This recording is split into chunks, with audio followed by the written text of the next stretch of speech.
প্ৰিয় দৰ্শক, আপুনি কেতিয়াবা নিজকে এই প্ৰশ্নটো সুধিছেনে? যদিও মই বিবাহিত, তথাপিও কিয় মোৰ মন আন কাৰোবাৰ ফালে আকৰ্ষিত হয়? বিয়াৰ পিছতো কিয় তৃতীয় এজন মানুহৰ প্ৰতি আকৰ্ষণ অনুভৱ হয়?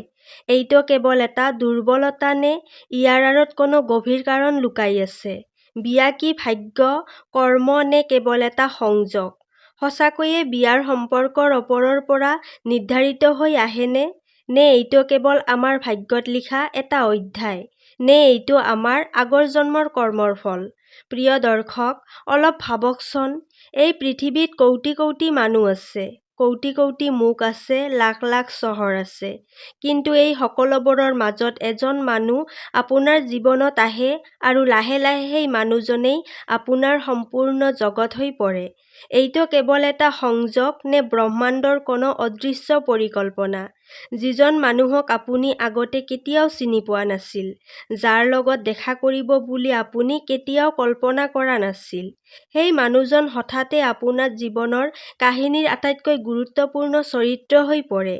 যেতিয়া বিয়াৰ মণ্ডপত অগ্নি জ্বলাওঁতে মন্ত্ৰ উচ্চাৰণ কৰি 7 জনমৰ বন্ধনত বান্ধ খাওঁ, তেতিয়া সঁচাকৈয়ে আপুনি নিজৰ পছন্দৰ বিয়া কৰিছেনে? নে আপুনি কেৱল এনে এখন কাহিনী পালন কৰি আছে যিখন বহু আগতেই লিখা হৈছিল? আজিৰ এই ভিডিঅ'টোত আমি এই ৰহস্যৰ বিষয়ে আলোচনা কৰিম। আজিৰ বিষয়টো অলপ অস্বস্তিকৰ, অলপ গভীৰ আৰু হয়তো কিছুমান মানুহৰ বাবে আচৰিত লাগিব পাৰে। কাৰণ ধৰ্মগ্ৰন্থবোৰত, বিশেষকৈ গৰুড় পুৰাণ আৰু কৰ্মনীতি অনুসাৰে বিয়াক কেৱল প্ৰেম বা আকৰ্ষণ বুলি ধৰা নহয়, বৰঞ্চ কোৱা হয় যে বিয়া হৈছে এনে দুটা আত্মাৰ পুনৰ মিলন যাৰ মাজত আগৰ জন্মৰ কোনো অসম্পূৰ্ণ ঋণ, কোনো প্ৰতিশ্ৰুতি বা কোনো সম্পৰ্ক ৰৈ গৈছিল। নম্বৰ 1, সঁচাকৈয়ে আমি নিজৰ জীৱনসংগী নিজেই বাছি লওঁ নেকি? আধুনিক পৃথিৱীয়ে কয় যে আপুনি নিজৰ জীৱনসংগী নিজেই বাছি লয়। ডেটিং এপ, প্ৰফাইল পছন্দ আৰু অপছন্দ এই সকলোবোৰ যেন আপোনাৰ হাততেই থাকে। কিন্তু আধ্যাত্মিকতা এই বিষয়ত এখন গভীৰ কথা কয়। আপোনাক লাগে যে আপুনি নিজেই বাছি লৈছে, কিন্তু বাস্তৱত পৰিস্থিতিবোৰ আগতেই গাঁঠি থোৱা আছে। যেনেকৈ এখন চিনেমা পৰ্দাত অহাৰ আগতেই লিখা থাকে, তেনেকৈ জীৱনৰ কিছুমান সাক্ষাৎ আগতেই নিৰ্ধাৰিত হৈ থাকে। গৰুড় পুৰাণত বৰ্ণনা পোৱা যায় যে মৃত্যুৰ পিছত আত্মাই নিজৰ পৰৱৰ্তী যাত্ৰালৈ ওলাই যায় আৰু নতুন জন্মৰ আগতে তাৰ জীৱনৰ কিছুমান গুৰুত্বপূৰ্ণ সূত্ৰ আগতেই নিৰ্ধাৰণ হৈ যায়, যেনে জন্মস্থান, পিতৃ-মাতৃ আৰু কিছুমান গুৰুত্বপূৰ্ণ সম্পৰ্ক। এইটো অন্ধভাগ্য বুলি কোৱা নহয়, ইয়াক কোৱা হয় কৰ্মৰ ফল। নম্বৰ 2, ঋণানুবন্ধ কি? ঋণানুবন্ধৰ অৰ্থ হৈছে পুৰণি লেনদেন বা আগৰ জন্মৰ সম্পৰ্কৰ পৰা সৃষ্টি হোৱা বন্ধন। কল্পনা কৰক, যদি কোনো জন্মত আপুনি কাৰোবাক দুখ দিছিল, কাৰোবাৰ বিশ্বাস ভাঙিছিল বা কাৰোবাক বহুত ভাল পাইছিল কিন্তু সেই ভালপোৱাটো অসম্পূৰ্ণ হৈ ৰৈছিল, বা হয়তো কোনোবাই আপোনাৰ বাবে বহুত কিবা কৰিছিল কিন্তু তাৰ বিপৰীতে তেওঁ একো নাপালে। প্ৰিয় দৰ্শক, শৰীৰ শেষ হৈ যায়, কিন্তু অভিজ্ঞতা আৰু তাৰ প্ৰভাৱ আত্মাৰ লগত থাকি যায়। প্ৰকৃতিৰ নিয়ম হৈছে সন্তুলন। য'ত হিচাপ বাকী থাকে তাত পুনৰ মিলন হয়। আৰু বিয়া সেই অৱস্থা য'ত দুজন মানুহ আটাইতকৈ গভীৰভাৱে সংযুক্ত হৈ পৰে। সেয়েহে ইয়াক কোৱা হয় কৰ্মৰ আটাইতকৈ শক্তিশালী মঞ্চ। নম্বৰ 3, 7 বন্ধন আৰু অগ্নিৰ ৰহস্য। আপুনি কেতিয়াবা ভাবিছেনে, বিয়াত অগ্নিকেই কিয় সাক্ষী কৰা হয়? অগ্নিক পবিত্ৰতা আৰু সত্যৰ প্ৰতীক বুলি ধৰা হয়। অগ্নিয়ে লুকাই থকা কথাও প্ৰকাশ কৰি দিয়ে। যেতিয়া দুজন মানুহ অগ্নিৰ চাৰিওফালে 7 ফেৰ লয়, তেতিয়া এইটো কেৱল এটা ৰীতি-নীতি নহয়, এইটো এটা সংকল্প, একেলগে জীৱনৰ সুখ আৰু দুখৰ মুখামুখি হোৱাৰ প্ৰতিশ্ৰুতি। প্ৰতীকভাৱে ইয়াক এইদৰে বুজা যায় যে দুয়োজনে একেলগে নিজৰ পুৰণি কৰ্মবোৰ সম্পূৰ্ণ কৰাৰ প্ৰতিজ্ঞা কৰে। নম্বৰ 4, আধ্যাত্মিক দৃষ্টিৰে বিয়া 3 ধৰণৰ। আপুনি কেতিয়াবা ভাবিছেনে, সকলো বিয়া কিয় সুখৰ কাহিনী নহয়? কিয় কিছুমান সম্পৰ্ক আৰম্ভণিৰ পৰাই পৰীক্ষাৰ দৰে লাগে আৰু কিয় কিছুমান সম্পৰ্কত সকলো ঠিক থকাৰ পিছতো কিবা এটা অভাৱ অনুভৱ হয়। আধ্যাত্মিকতাৰ মতে বিয়া কেৱল এটা সামাজিক চুক্তি নহয়, ই হৈছে আত্মাবোৰৰ আগৰ জন্মৰ অসম্পূৰ্ণ অধ্যায়ৰ পৰৱৰ্তী অংশ। নম্বৰ 5, সংঘৰ্ষপূৰ্ণ বিয়া।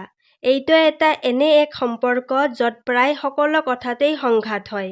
বুজিবলৈ চেষ্টা কৰাৰ আগতেই অভিযোগ উঠে আৰু প্ৰেমতকৈ অহংকাৰ বেছি মুখামুখি হয়। এইটো কিয় হয়? কাৰণ এই সম্পৰ্ক সুখ দিয়াৰ বাবেই নহয়, বৰঞ্চ আপোনাক ভিতৰৰ পৰা সলনি কৰাৰ বাবেই আহে। ই আপোনাক শিকায় ধৈৰ্য, ক্ষমা আৰু আটাইতকৈ ডাঙৰ কথা, আপোনাক আপোনাৰ অহংকাৰৰ সৈতে চিনাকি কৰায়। এনে সংঘৰ্ষপূৰ্ণ বিয়াই প্ৰায় আত্মাৰ দ্ৰুত বিকাশৰ পথ হৈ পৰে। নম্বৰ 6, ঋণৰ বিয়া। কিছুমান সম্পৰ্কত এজন মানুহ সদায় বেছি দিয়ে আৰু আনজনে বেছি লয়। কেতিয়াবা অনুভূতিগতভাৱে, কেতিয়াবা আৰ্থিকভাৱে বা কেতিয়াবা দায়িত্বৰ ক্ষেত্ৰত। আধ্যাত্মিকতাৰ মতে এইটো কেৱল এটা সংযোগ নহয়, এইটো হয়তো আগৰ জন্মৰ লেনদেনৰ সমতা স্থাপন। যেতিয়ালৈকে সেই সমতা পূৰ্ণ নহয়, তেতিয়ালৈকে সম্পৰ্কটো চলি থাকে। এই ধৰণৰ বিয়াই শিকায় ত্যাগ, দয়া আৰু সমতা। নম্বৰ 7, আনুষ্ঠানিক বিয়া। এই ধৰণৰ সম্পৰ্ক খুব গভীৰো নহয় আৰু খুব তিতা বা কঠিনো নহয়। দুজন মানুহ একেলগে থাকে, দায়িত্ব পালন কৰে। কিন্তু আত্মাৰ গভীৰ স্পৰ্শ বেছি অনুভৱ নহয়। নে ডাঙৰ সপোন থাকে, নে ডাঙৰ সংঘাত। কেৱল জীৱনৰ এটা শান্ত ধাৰা। এনে বিয়াবোৰ প্ৰায় জীৱনৰ কোনো অসম্পূৰ্ণ সামাজিক আনুষ্ঠানিকতা পূৰণ কৰাৰ দৰেই হয়। সেয়ে যদি কেতিয়াবা আপোনাৰ এনেকুৱা অনুভৱ হয় যে বিয়াৰ পিছতো মন আনফালেই ঘূৰি ফুৰিছে, তেন্তে নিজকে দোষ দিয়াৰ আগতে অলপ নিজৰ ভিতৰলৈ চাওক। কাৰণ কেতিয়াবা আমাৰ জীৱনত অহা মানুহবোৰ কেৱল বৰ্তমানৰ নহয়, তেওঁলোক আমাৰ আত্মাৰ পুৰণি কাহিনীবোৰ চৰিত্ৰ হ'ব পাৰে। আৰু হয়তো সেইকাৰণেই কিছুমান সম্পৰ্ক বুজাবুজিৰেই নহয়, কৰ্মৰ বন্ধনত জড়িত হৈ থাকে। নম্বৰ 8, বিয়াৰ পিছতো তৃতীয় ব্যক্তিৰ প্ৰতি আকৰ্ষণ। বিয়াৰ পিছতো যদি কাৰোবাৰ প্ৰতি আকৰ্ষণ অনুভৱ হয়, আপুনি কেতিয়াবা নিজকে এই প্ৰশ্নটো সুধিছেনে? যদিও মই বিবাহিত, তথাপিও কিয় মোৰ মন আন কাৰোবাৰ ফালে যায়? ইয়াক কেৱল চৰিত্ৰৰ দুৰ্বলতা বুলি কোৱাটো খুব সহজ। কিন্তু সঁচা কথা হৈছে, প্ৰতিটো আকৰ্ষণ কেৱল কামনা-বাসনাই নহয়। কেতিয়াবা এইটো আমাৰ ভিতৰত লুকাই থকা কোনো অসম্পূৰ্ণ কাহিনীৰ দুৱাৰত খটখটোৱা। আধ্যাত্মিক দৃষ্টিৰে কোৱা হয়, জীৱনত হোৱা প্ৰতিটো সাক্ষাৎ কেৱল হঠাতে হোৱা নহয়। কিছুমান মানুহ আমাৰ জীৱনত আহে কাৰণ আগতে কোনো অনুভৱ অসম্পূৰ্ণ হৈ ৰৈছিল, কোনো সম্পৰ্ক সম্পূৰ্ণ হোৱা নাছিল, বা হৃদয়ত কোনো নোকোৱা অধ্যায় এতিয়াও বন্ধ হোৱা নাছিল। বিয়াৰ পিছতো যেতিয়া কোনো তৃতীয় ব্যক্তিৰ প্ৰতি আকৰ্ষণ জন্মে, তেতিয়া সেয়া প্ৰায় আমাৰ ভিতৰৰ অনুভূতিগত অভাৱ, অসম্পূৰ্ণ স্বীকৃতি বা মনোযোগৰ প্ৰয়োজন প্ৰকাশ কৰে। প্ৰিয় দৰ্শক, এই আকৰ্ষণ আমাক তললৈ পেলাবলৈ নাহে। ই আমাক দেখুৱাবলৈ আহে যে আমাৰ ভিতৰত এতিয়াও কি অসম্পূৰ্ণ হৈ আছে। কিন্তু ঠিক এইখিনিতেই আৰম্ভ হয় আচল পৰীক্ষা। মনত ৰাখিব, আকৰ্ষণ অনুভৱ কৰা হয়তো আগৰ কৰ্মৰ ফল হ'ব পাৰে, কিন্তু সেই আকৰ্ষণৰ পিছত চলি যোৱাটো আমাৰ নতুন কৰ্ম হৈ পৰে। মনত ৰাখিব, প্ৰতিটো সম্পৰ্ক এটা দাপোনৰ দৰে।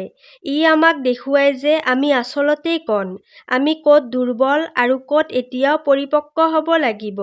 আকৰ্ষণ বহুত শক্তিশালী হ'ব পাৰে, কিন্তু সিদ্ধান্ত লয় আধ্যাত্মিক পৰিপক্কতাই। বিয়া কেৱল এটা সামাজিক বন্ধন নহয়, ই হৈছে দুটা আত্মাৰ মাজৰ এটা গভীৰ চুক্তি। আৰু তৃতীয় কোনো আকৰ্ষণ প্ৰায় আমাৰ ধৈৰ্য, নিষ্ঠা আৰু আত্মসচেতনাৰ পৰীক্ষা হৈ আহে। নম্বৰ 9, বিয়া নোহোৱা দুৰ্ভাগ্য নে কোনো সংকেত? বহুত মানুহেই ভাবে, মোৰ বিয়া হোৱা নাই কিয়? এইটো মোৰ ভাগ্যৰ অভাৱ নেকি? নে জীৱনৰ কোনো অসম্পূৰ্ণ অধ্যায়? কিন্তু আধ্যাত্মিকতা ইয়াক অলপ বেলেগ দৃষ্টিৰে চায়। ই কয় যে প্ৰতিজন মানুহৰ জীৱনৰ পথ বেলেগ বেলেগ হয়। কিছুমান আত্মাই সম্পৰ্কৰ অভিজ্ঞতাৰ মাজেৰে শিক্ষা লয় আৰু কিছুমান আত্মাই স্বাধীন হৈ থাকিও শিক্ষা লয়। সেয়ে বিয়া নোহোৱাটো সদায় দুৰ্ভাগ্য নহয়। কেতিয়াবা এইটো জীৱনৰ বেলেগ কোনো উদ্দেশ্যৰ সংকেতো হ'ব পাৰে। নম্বৰ 10 যদি সকলো কৰ্মৰ ফল তেন্তে আমাৰ হাতত কি থাকে? এতিয়া এটা ডাঙৰ প্ৰশ্ন উঠে। যদি সকলো আগতেই কৰ্মৰ দ্বাৰা নিৰ্ধাৰিত তেন্তে আমাৰ হাতত কি থাকে? আমি কেৱল এখন কাহিনীৰ চৰিত্ৰ নেকি যাৰ স্ক্ৰিপ্ট আগতেই লিখি থোৱা হৈছে? কিন্তু এইটো আটাইতকৈ ডাঙৰ ভ্ৰম। আধ্যাত্মিকতা কেতিয়াও নকয় যে আপুনি পুতলাৰ দৰে। ইয়ে কয় যে পৰিস্থিতিবোৰ হয়তো আগতেই নিৰ্ধাৰিত হৈ আহিব পাৰে, কিন্তু আপোনাৰ উত্তৰ বা প্ৰতিক্ৰিয়া আগতেই নিৰ্ধাৰিত নহয়।